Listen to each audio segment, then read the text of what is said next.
Eli hijacking Sahelanthropus. We know how he got it moving. It was Emmerich. He used the kids in the staff living quarters to carry out his repairs. We got the details on tape. You're gonna want to hear this.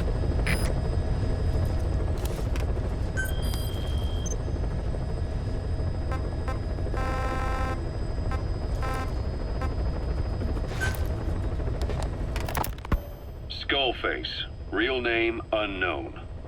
Born in Hungary, more specifically northern Transylvania after it reverted to Hungary from Romania.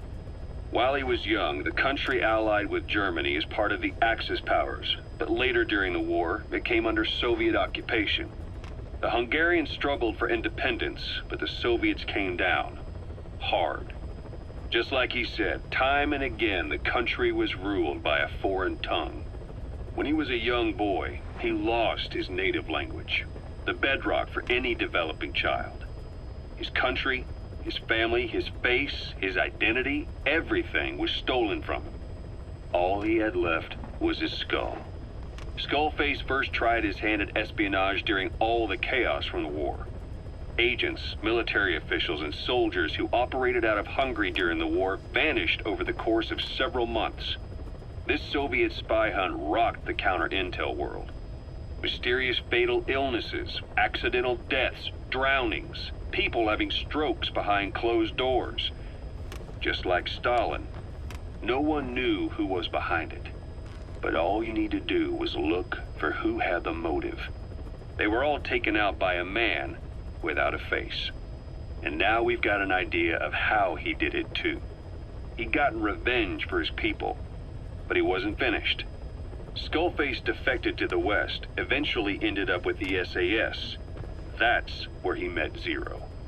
It's possible he began planning this whole thing back then. It's hard to say. In any case, Zero made him his XO. He always did have a thing for oddballs. But this one was set to lead a unit no one else would know about. When Zero created Fox, he also formed XOF as a support team. An unconventional special forces unit designed to support Fox, make it stronger, with Skullface given the orders. Zero never even told the boss about it, nor the CIA, naturally. If Fox was Zero's silver bullet, XOF was the recoil when he pulled the trigger, just like Newton's third law. While you were with Fox, Skullface was operating behind the scenes. Sometimes as your backup, sometimes as a mole or a scout, sometimes as your cleanup crew. Fox's tail, making sure the mission succeeded and that you survived. We only have his word to go on, but Skullface's goal was revenge against those who'd used language to subjugate people. Those corrupting a people's identity by forcing a new tongue on them. Those using the power of language to control information. Naturally, that set his sights on Zero. To Zero, English was simply the most convenient code. But to Skullface, English was a parasite. And by eradicating it, he'd stop the world from being eaten away. If that didn't work, he was ready to see the world scorched by nuclear fire. To save language, culture, and race from annihilation, he was willing to overstep the hands of the doomsday clock.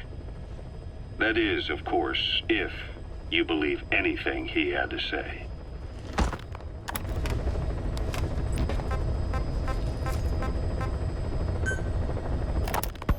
You know, when you brought back all of the child soldiers who escaped, Eli knew they'd returned.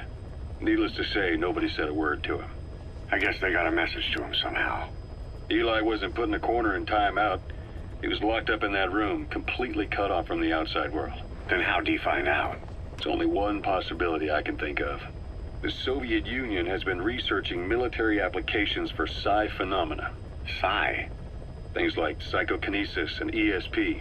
Extrasensory perception. You mean moving objects without touching them? Knowing what card somebody's holding up? Psychic powers? Come on. I thought that was just another bunch of disinformation aimed at the West. Just bear with me a second. One type of ESP is telepathy. It's the ability to know another person's thoughts through nonverbal means. You're saying Eli read our minds? It's the only idea that doesn't involve someone getting to him. Ocelot. Look, Psi research isn't some hocus pocus. It's all evidence-based, scientific... There's gotta be another explanation. Maybe one of the kids stuck a note to your back. I hope that's the case. But I am convinced that they have, or Eli has, a connection to some force we have yet to identify. You better watch yourself, boss. How am I supposed to do that? If he is depending on something for help, well, that's his Achilles heel. If you can figure out what that something is, you might be able to use it against him. I'll keep that in mind. Oh, and the medical team is looking after the kids left on Mother Base. For the moment, they don't seem too panicked. But boss, get this. Eli got those kids to plot their armed uprising as a diversion. Also, he could steal Sahelanthropus and escape. That brat got us good. Set us up and knocked us down. And then there's that mystery kid who was with Eli. With those two working together, I'd say things won't be over for a long time yet.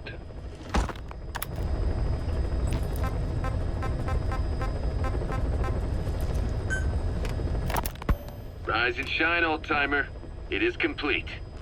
I had our best and brightest working overtime, fine-tuning the greatest burger the world has ever known. I call it the chemical burger.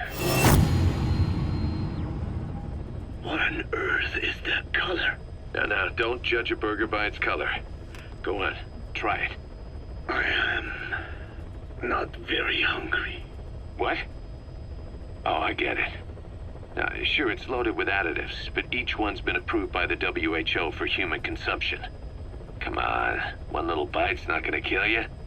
Are you sure of that? Fine.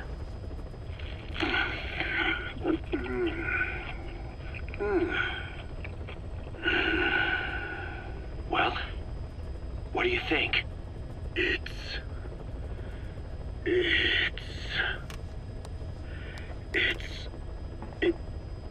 is perfect. Right? This takes me back to the taste of my youth. The neon signs on the Mother Road. Oh, I can see them now.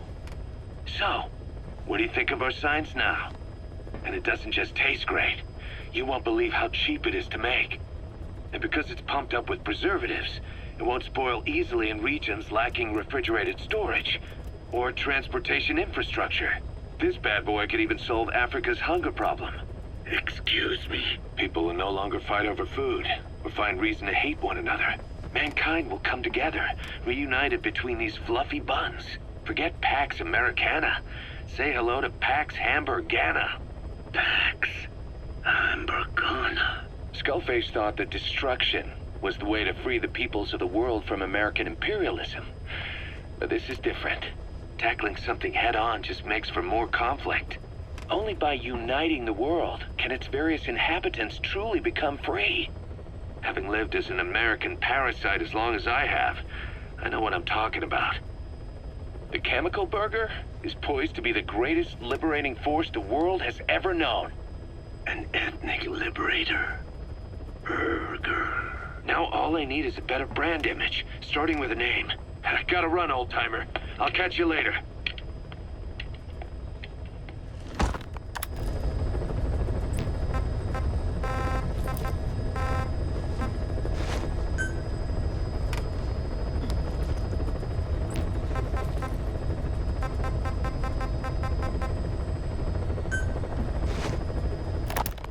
Boss, we've got the results of Eli's genetic tests. We can finally put this worry behind us. We used the PCR technique and conducted DNA fingerprinting of the copied DNA sequences. Neither is mainstream science yet, but the concepts and procedures are sound. Both tests say there is 0% chance that the two of you are blood relatives, meaning the results are negative. He's not your son, nor is he your clone. He's just another person. It was 12 years ago that Zero made plans to clone you. Eli's age and appearance certainly are a good fit. I admit the first time I saw him I did a double take, but it looks like we were worried for nothing. Eli isn't your clone. Though you might still have one somewhere out there. But if Eli isn't the boss's clone, why does he seem so obsessed with him? Not to mention having one hell of an attitude for his age. I don't know. Learning the truth about himself, cursing the fact he's a clone, bearing a grudge against selfish adults, and coming to hate who he was cloned from. Big boss. Caution, rain If that were really the approaching. case, I could understand it. I might even feel a bit sorry for him. But no clone could have a totally different DNA fingerprint. And the test left no room for error. You yourself were there when we drew Eli's blood sample. Come to think of it, when we went to OKB-0, he'd snuck onto a chopper and was there. Yeah. He was acting strange even then. Or actually from a little before that time. That was exactly when we began these tests. Maybe he suspected something when we drew the sample, not knowing what we were doing to him, and becoming mistrustful of us. Hard to say. Eli's had an attitude problem from day one. So what is he then? Well, if he's gonna tell us that himself, we'll need to get him to open up more first.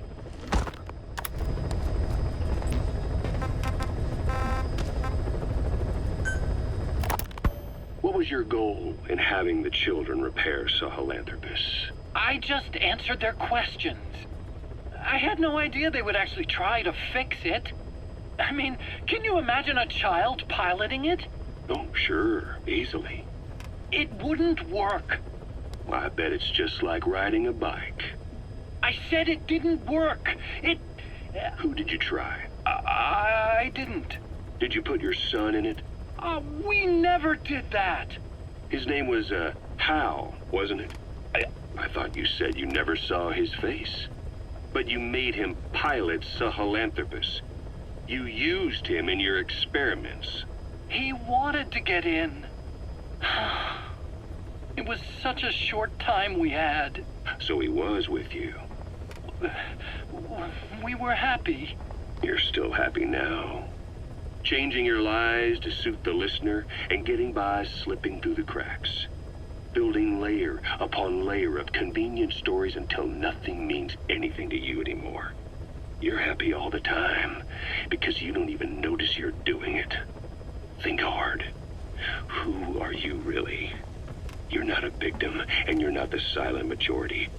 You're a perpetrator and a petty hypocrite. The real world doesn't make you suffer. It's the other way around.